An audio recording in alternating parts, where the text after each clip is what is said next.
Hi everyone, this is Dr. Ernesto from Attaboy Cowboy, and in today's video I want to talk a little bit about salt. So patients always asking me, Doc, what type of salt should I use? Should I buy pink salt or Himalayan salt, black salt, kosher salt? What would be the best for my health? And my answer is always the same. Salt is salt. Remember, in chemistry, it's sodium chloride. So it's a compound, a chemical compound. It doesn't really change. It's the same, and it has the same effects on your body. Now, what I do ask patients is to do a cost-benefit analysis. When you look at a lot of these fancier salts, they're much more expensive. So in my opinion, I would just buy plain old table salt with iodine. Why? Because iodine is necessary. And because people are starting to buy these fancy salts now, they're starting to become deficient in iodine. What happens is iodine is not real easy to get in the diet. That's why we started adding it to table salt to make sure that people got enough. And because people are not getting enough iodine, we're starting to see issues resurface that we hadn't seen for a long time. Issues with thyroid,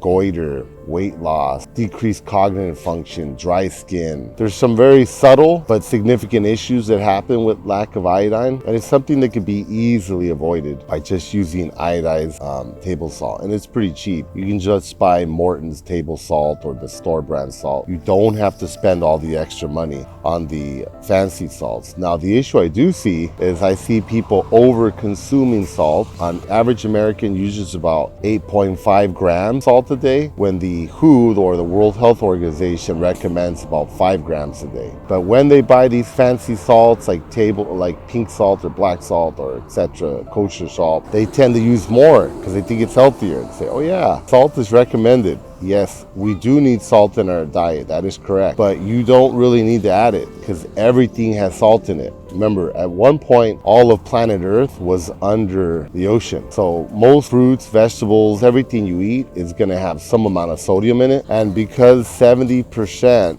of the food that Americans eat is processed, virtually all processed food, even like sweets, have salt in them. The reason being is that salt is used as a preservative. So you don't really need to add salt to your diet. Almost no one is at risk of not getting enough salt. I do not add salt to my food. I do, however, use other substitutes. Some substitutes you could use, they also have added benefits, are like garlic, ginger, onion. Sometimes I want a little more flavor. I might use miso paste or amino acids like Bragg's amino acids, soy, like soy sauce, or you can use some of the potassium-based salt substitutes. But I don't really recommend those to people because then I see people overdoing it with potassium-based salt. So I would probably just skip those because it gives you the idea that you're using salt and you might start using more salt. Now, when you get too much salt, now what are the issues you have? Well, atherosclerosis, hardening of your arteries. I read one study where they researched people all over the planet, and everybody they researched had hardened or atherosclerosis, hardened arteries due to too much salt. The only people they had in their study that didn't have it were people that were deep in the Amazon, like indigenous people. Otherwise, everybody else is over consuming salt, which leads to atherosclerosis or hardened arteries, which leads to high blood pressure, which decreases function and heart function, causes kidney damage, and a bunch of other problems. So again, salt is not something that you need to worry about not getting enough of. There's plenty of it in your diet, and you don't want to make the extra expense on these other salts. They're not going to give you any added benefit. Well, sometimes patients will say, well, what about like pink salt? They say it has minerals or it has iron, or black salt. The amount of minerals that are added or that come in them naturally occurring, like pink salt is pink because it has iron in it, is negligible. They're trace amount. If you're looking for iron, don't get it in your salt. Get it like in lentils or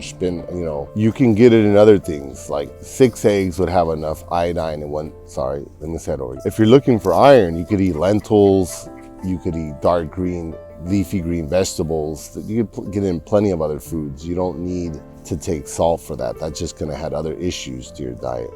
It's just going to add other health issues. Now, if you're trying to figure out how to get iodine naturally in your food, it's in most foods, but you can get it in about 6 eggs, a cup and a half of Greek yogurt. You can get it in bread. I take sea kelp tablets every day. Any type of sea, like seafood you eat, any kind of sea weed or sea plants you eat is good, but I just take sea kelp tablets. That way I'm guaranteed to get my iodine and I get other benefits from the sea vegetables. That's a good alternative. But otherwise, try to keep your salt consumption down. I would recommend not adding any salt to your diet just because you don't need it. It's in virtually all the foods. And if you eat anything processed, remember Americans eat 70% of their food is processed. You're gonna get plenty of salt as a preservative. So you're probably gonna be way over the 8.5 gram a day that Americans typically get, okay? Now, if you're trying to get an idea of how much 5 grams is, here's a teaspoon.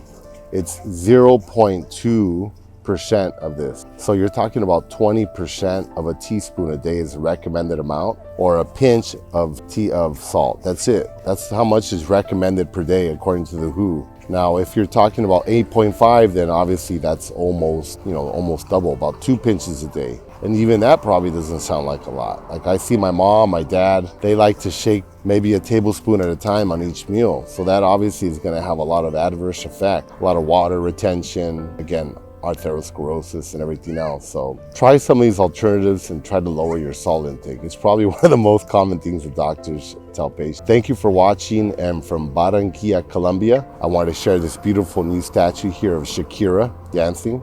Thank you and good morning. Bye-bye.